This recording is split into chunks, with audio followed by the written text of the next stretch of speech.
Hello friends, આજના વિડીયોમાં હું તમારી સાથે ઘરકામને લગતા ખૂબ જ ઉપયોગી આઈડિયા શેર કરવાની છું. વિડીયો ખૂબ જ ઇન્ફોર્મેટિવ છે.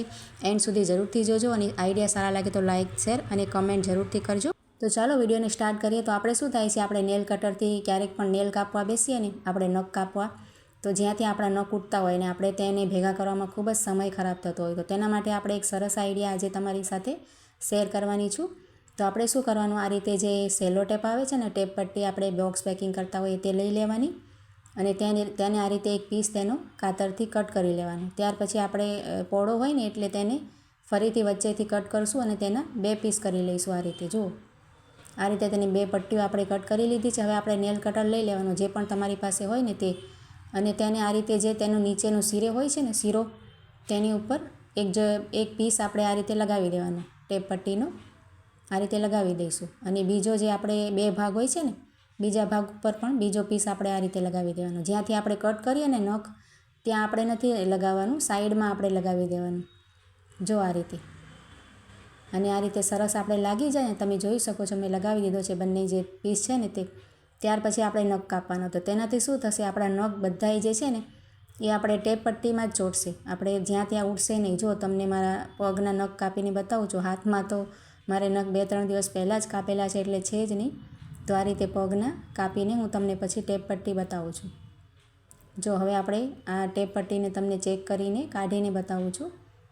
તેની અંદર આપણે જે નખ છે ને ટેપ પટ્ટીમાં આવી ગયા છે, તમે જોઈ શકો છો. ઝીણા હોય છે એટલે તમને નજીકથી બતાવું છું. જો આ રીતે મારા નખ છે ને એ ખૂબ જ નાના અને ઓછા હતા એટલે તમને બરાબર જોવું પડશે. જો આ રીતે આમાં નખ ચોટેલા છે, તમને દેખાય છે ને. હવે આપણે બીજો પીસ જે આપણે બીજી બાજુ ચોંટાવ્યો છે ને તે આપણે ચેક કરી લઈશું. જો તેની ઉપર પણ આપણે નખ કાયદેસર દેખાય જ છે. તો તમે આ આઈડિયાને જરૂરથી ટ્રાય કરીને કમેન્ટ કરજો. ખૂબ જ સરસ આઈડિયા છે અને સારો લાગે તો લાઇક કરજો અને મારી ચેનલને સબસ્ક્રાઈબ કરી આપજો. તો આ રીતે આપણે નખ જ્યાં ત્યાં ઉડે પણ નહીં અને આપણને સરળતા પણ. હવે આપણે બીજો જે આઈડિયા છે ને, આ રીતે આપણે જે તાર હોય છે ને વાસણ ઘસવાનો, તેનાથી આપણે ક્યારેક હાથમાં ખૂબ જ વાગી જાય છે. તો આપણે ટાઇલ્સ વગેરે સાફ કરવું ને, તેના માટે આપણે સરસ રીતે આઈડિયા તમને બતાવું છું. શું કરવાનું, આ રીતના નાના વાઇપર હોય છે ને આપણી ઘરમાં, આપણે પ્લેટફોર્મ ઉપર પાણી નિતારવા કે પછી આપણે લઈ આવીએ છીએ, તેની ઉપર આ રીતે પહેરાવી દેવાનું. જો અમારી પાસે ખૂબ જ નાનો હતો, તમારી પાસે મોટી સાઇઝનો હોય ને, કાં તો પછી 2 પણ તમે પહેરાવી શકો. સરસ રીતે આ રીતે તેની ઉપર આ રીતે લગાવી દેવાનું. તો તમે બહુ સરળતાથી આ રીતે ટાઇલ્સ કે પછી આ રીતે જો તમને સાફ કરીને બતાવું છું. આ રીતે આપણે સાફ કરી લેવાની. વોશ બેસિન પણ સાફ કરી શકો.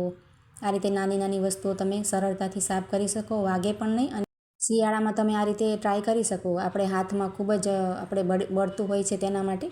ત્યાર પછીનો જે આઈડિયા છે ને, કપડાની આપણે ઘડી કરીને તેના માટેનું છે. આપણે ક્યારેક શું થાય, ઉતાવળમાં કપડાં કાઢતા હોઈએ ને, ક્યાંક બહાર જવાનું હોય કે પછી ઓફિસ જવાનું હોય છે જેન્ટ્સ લોકોને કામ પર, તો એક કપડું કાઢવા બેસે તો બધા વિખાતા હોય. તો તેના માટે સરસ તમને એક ટ્રીક બતાવું છું. જો આ રીતે આપણે બધી ઘડી કરવાની. ટી શર્ટની ઘડી આ રીતે કરશો ને તો ખુલશે પણ નહીં અને જગ્યા પણ તમારી જે કબાટ હશે ને તેમાં ખૂબ જ ઓછી લેશે. આ રીતે આપણે કરવાનું અને તેનો જે નીચેનો શીરો છે ને તેના અંદર આપણે આ રીતે ઉપરનો શીરો નાખી દેવાનો. જુઓ, તો તમારી ઘડી ગમે એટલી પણ નીચે પણ પડી જશે ને કપડાં, તોય પણ નહીં ખુલે. ટી શર્ટ વગેરે કે શર્ટ બધામાં તમે આ ટ્રાય કરી શકો. જુઓ, આ રીતે એક પોકેટ જેવું કાયદેસર બની જાય છે ને, તમે ફેંકશો ને ઉપરથી તોય આ રીતે નહીં ખુલે. તો આ રીતે આપણે ઘડી કરીને રાખવાના, તો જગ્યા બી ઓછી રોકે અને કંઈ વાંધો ન આવે. તમને ટોવેલનું પણ બતાવું છું. મોટો આ રીતે નહાવાનું ટોવેલ હોય ને, તેને આ રીતે પહેલાં 2 ઘડી કરી લેવાની અને ત્યાર પછી આ રીતે વાળવાનું. જો એક બાજુથી આ રીતે વાળવાનું અને બીજી બાજુથી આ રીતે આપણે વાળી લેવાનું, ઘડી કરી લેવાની. સરસ ફિનિશિંગ આવે એ રીતે.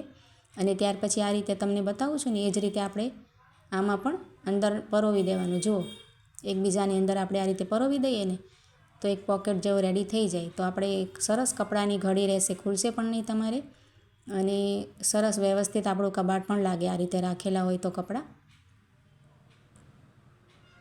તો છે ને ખૂબ જ સરસ આઈડિયા. તમે એકવાર જરૂર ટ્રાય કરજો અને સારા લાગ્યો હોય આઈડિયા તો કમેન્ટ દ્વારા જરૂરથી જણાવજો. હવે આપણે આ રીતે જીન્સ હોય છે નાના બાળકોની કે મોટાઓની, તે તો ખૂબ જ જગ્યા રોકતી હોય છે. તો તે પણ ખૂબ જ ઓછી જગ્યામાં આવી જાય અને ખુલે પણ નહીં. એ રીતે આપણે આ રીતે કરવાનું.